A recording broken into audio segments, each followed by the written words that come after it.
So this is the team today. Hi guys. And we'll be looking for a little wreck. We prepared a whole bunch of rope that you have in the wheelbarrow here. With nice sturdy little floats in case it gets stormy at night. On the bottom of the lake there's a lot of trees and that makes searching for the wreck quite a challenge. I'm working on a fish farm and they lost a little boat that was tied onto a barge, a big barge. There was a little boat next to it, there was a storm and the boat sank. So this little boat sunk to the bottom. Now this barge is connected to an anchor and therefore it can swing around. So there's a swing radius that looks like this, like the barge could be all the way in this area. So that boat that sunk can also be all the way in that area, and then as it sunk down it can also have drifted down. So a realistic search area, the realistic place where that sunken boat could be, would be something like this.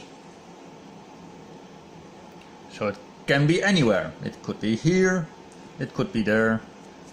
So how are you going to search for that while freediving? Well, what we're planning to do is to set out a search grid. It's 35 meters and we did get a bunch of rope and a lot of floats, and we're going to drop little weights with those ropes.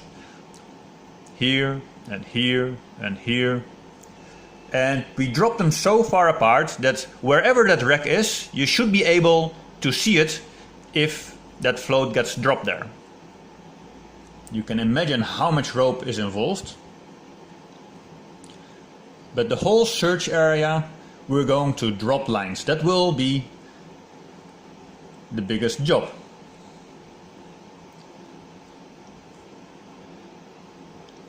And then, when we have dropped about 40 of those lines, we will start diving down one at a time. And the freedivers will just dive down, look around. If they don't see it, they come up again. They go to the next buoy, dive down, look around, come up again, until we find the wreck. The advantage of doing it freediving is that freedivers can go up and down without delay.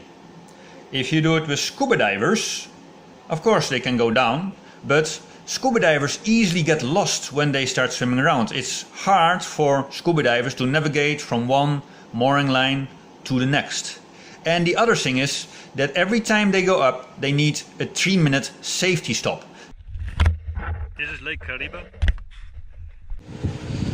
Lake Karibe wasn't there yet 100 years ago. In the 1950s, when the British were ruling here, they did build this enormous dam and the gorge did fill up. That took 3 years. As a result, there's a lot of trees on the bottom, which makes searching for the wreck really challenging. If there wouldn't be trees, then we could just drag a rope over the bottom, and then once the rope catches onto the wreck, then we have found it. But now, because of all the trees, we have to visually inspect every square meter until we find the wreck back. So the scuba divers came back, they did set another anchor for another part of the search grid. At the same time we're training some new divers and they're doing very well. This is their 3rd day.